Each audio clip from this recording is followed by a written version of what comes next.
I'm the Whiskey Wells, founder of Career Camp Online 2009. And in an effort to bring in some new voices into the career conversation, I've actually went out and talked to some people that I know here in my own community who have some information that I think you really need to hear. So today we're here with Andrea McClain, who is the owner and operator of M Street Coffee, where we're actually sitting today. So if you see people wandering in and out, you hear the coffee grinder going and the espresso machine, well, that's because we're actually here in the business. So welcome, Andrea. Thank you.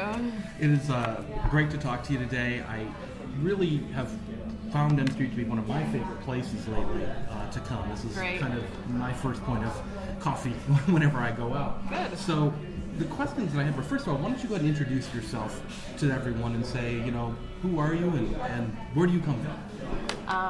My name's Andrea McClain. I grew up in the Midwest in Indiana. I did some schooling there, lived out in Boston for a while, and eventually made my way out to California. So why don't you go ahead and tell us, Andrea, what did you do before you opened M Street Coffee? I actually helped start a coffee shop in Chatsworth, which isn't too far from here. And I started that from the ground up with the design and everything. And I'd never done anything like that before. So I learned a lot from that experience. And that's what I did prior to this. Now, did you work in the corporate world? Did you ever have an office job, or have you always worked for yourself? More or less always for myself. I'm also a piano teacher, so I work for myself that way. I haven't had any too corporate-y jobs. I've done my share of retail and management on a smaller scale. So you kind of went into the whole retail world. Yes. That's good. That's good. Yeah. Because I know some people, you know, they come to freelance late in life. And something I always talk to people about is, you know, why don't you try it earlier on? When you've got the energy and the lack of commitment and everything else. You need the energy for sure. So, kind of thinking back on your experience with Chatsworth and M Street here. Yes. You know, what led you to not going the corporate route and working more for yourself? What thoughts went through your head that pushed you in that direction? Well, in terms of working for myself, I like being involved in all aspects of ownership, from doing my own graphic design to picking out, maybe this is my control issues, I don't know, but you know, picking out the drinks. I like all the aspects of small business and meeting the customers and even the back end, the books and the numbers. I love doing all that stuff too. Good. So, and that's an important aspect that people need to know about, is when you do a business, you are the business. Yeah, you take the trash out, you know. You sweep the floors, you take the trash out, you write the paychecks, you do the accounting and the bookkeeping and everything else. Yeah, which I like. I like doing little bits of all of those pieces.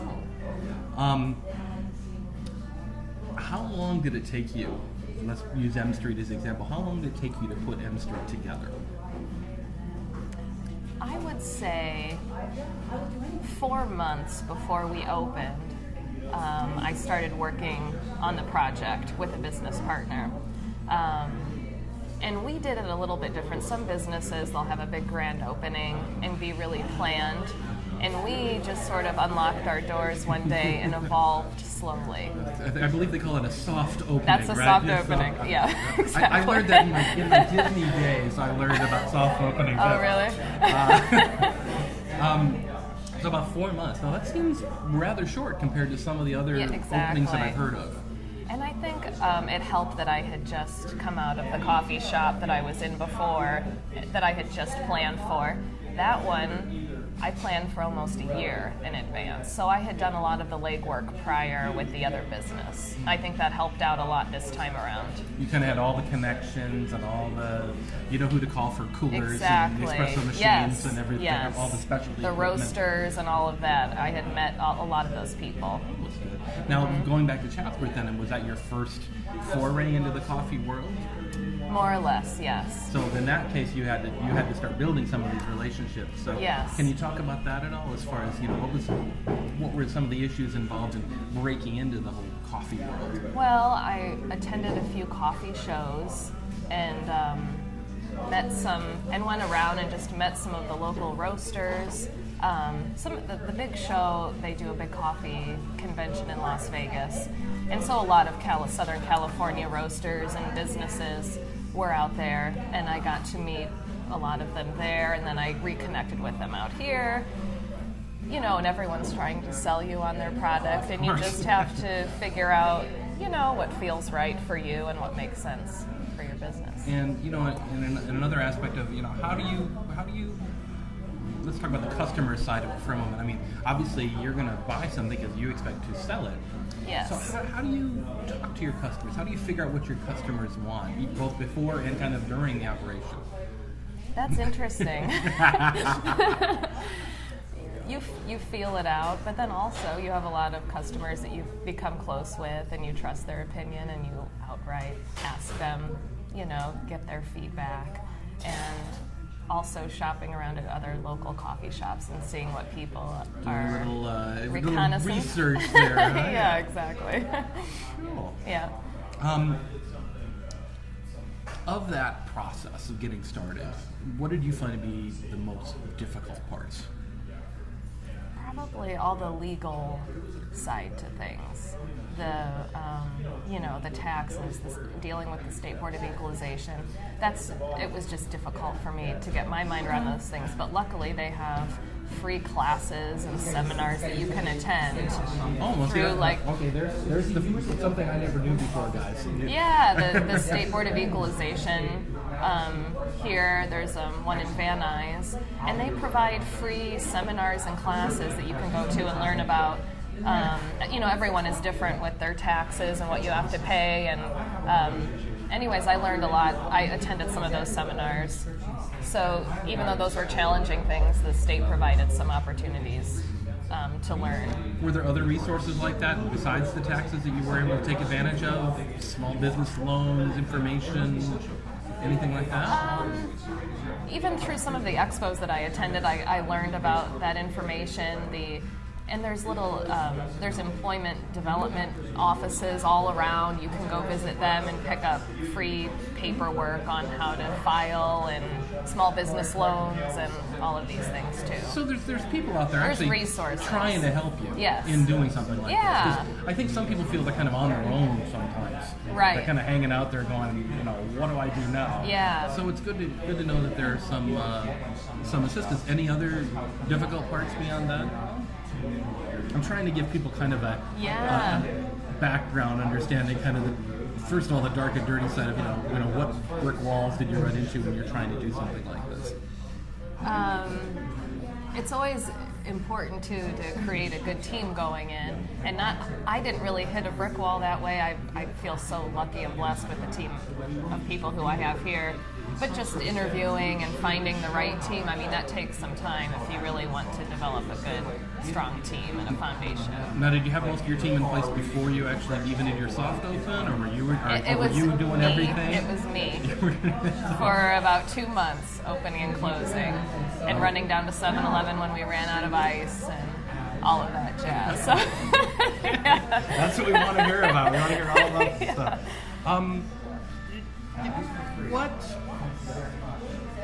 Because I run my own business too. Mm-hmm. I have some safety nets provided by having, a spouse with a regular job and stuff like that. But was there anything that actually kind of scared you going through this process? Because I know there are some days I wake up and going, oh my God, what am I going to do now? Yeah, especially with the state of affairs now and the economic climate. Luckily, like I said, I have some things to fall back on, like piano lessons. The money thing can be super scary, so it's nice to have a safety net, like you said, like your spouse or something that you are doing on the side. But you can also leverage your business, like, eventually I want to do online sales and also get some income that way. I rented the space out, so I really try to maximize the use of. I heard you had a movie shoot in the other day. Yes, yeah. So, ABC was here all day yesterday. Can you tell us what show it was for? It's for ABC Family, and it'll be a public service announcement, PSA. like a commercial type. Yeah. Great. Yeah. And again, that's just additional income. You had to deal with people being here, but you made extra income just by renting out your space. Yeah, exactly. Something you can do here in LA, but also elsewhere. Everyone's, there are people in your town, regardless, pretty much wherever you are, that are looking for spaces to shoot commercials and PSAs and stuff. So. Yes, and for holding meetings. You can. Yeah, it's good to just maximize and leverage your business in all ways possible, I think. We sort of talked about, the fact that you like to do a lot of different things, you like a lot of the aspects. Was there any one thing that excited you most about doing this? I mean, are you a people person? Is that part of running a place like this? Yeah, I am a people person. And when I was thinking about having this space, it's also fun to think about raising money for a good cause, to do cool things, positive things like that for the community. So I was super excited about doing things like that. Well, and then people might be able to see some of the artwork on the wall here. You have regular art openings and art sales. Yeah, so we have local artists who feature their work here each month. I love that aspect of it, and I also love doing the graphic design and just the design in general of the space. Now, I know you just celebrated your 1-year anniversary because we were actually here for the party. Yeah, that's right.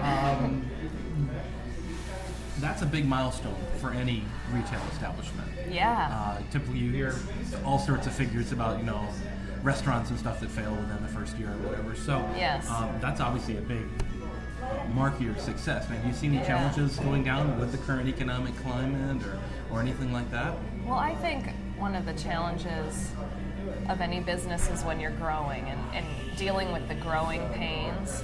We're getting busier and that's awesome, but with it, you just, it's more physically draining and you have to keep up on top of things even more the busier you get. So just general growing pains.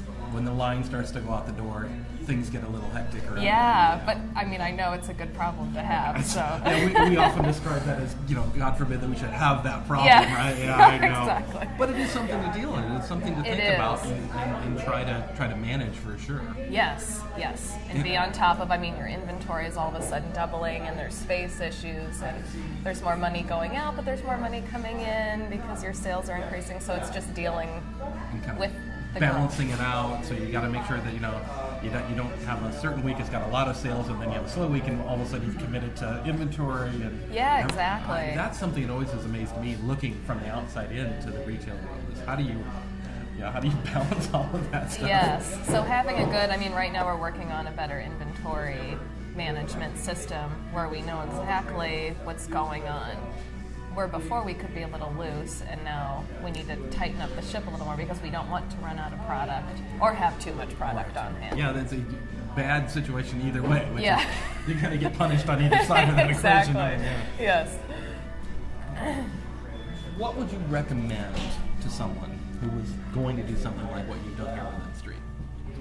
Run screaming into the night? No, I would say do it. If you have the passion for it and the energy and the drive, deep down, go for it. There's lots of people out there to help you, lots of assistance online, in the community. There's a lot of resources out there. Don't be afraid. That's real important because I think, especially in times like this, people are even more afraid of jumping out on their own when in reality I think there's some opportunities.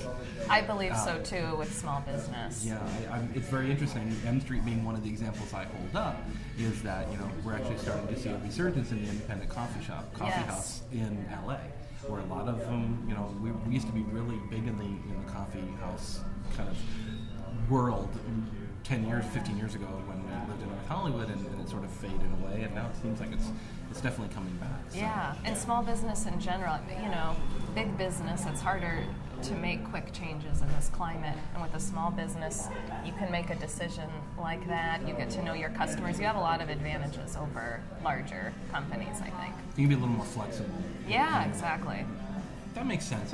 That's something that I know in my own business. There are things I can do because I work for myself. I'm the boss. Now, I often describe myself as having the toughest boss on the planet. He's a real pain in the butt. He sees that computer in the corner and says, "Why aren't you working?" And I'm sure you experience that as well. Exactly. The boss in my head. Yeah, the boss. I'm going to see the boss in my head. Write that down for a later call.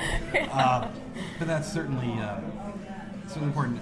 Any last pieces of wisdom or advice you might have for someone? Once again, I would just say don't be afraid and go for it. I think now is a really cool time to get into small business and open your own business. I think that you have an advantage right now, and you can use that to your advantage. Cool. Well, If that makes sense. That does. That does.